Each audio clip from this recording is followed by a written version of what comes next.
انا قعدت مثلا اسبوع 10 ايام ما بنامش.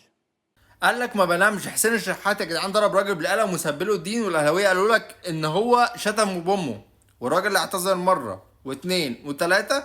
تخيل كده لو واحد شتمك بامك هتعتذر مره واثنين وثلاثه في كل برنامج وفي كل حته هتعتذر، يبقى انت غلطان. وانتوا دافعتوا عن الراجل بقذاره وبكميه حقاره مش موجوده في الدنيا، وحركته راجل هو المفروض ضيف في بلدك. تاني حاجه هو بيقول لك انا ما نمتش. يعني هو اسمع الحته دي الاول وبعد كده نكمل.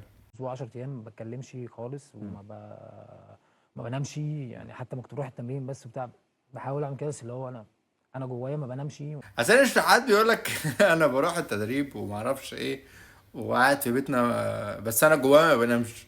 يعني هو يعني هو جواه بس ما بينامش، بس هو بينام عادي. يعني بحط دماغه على المخده بينام، بس هو جواه ما بينامش. يعني انا اول مره اسمعها في حياتي والله. يعني بس الاهلاويه يقول لك الله يا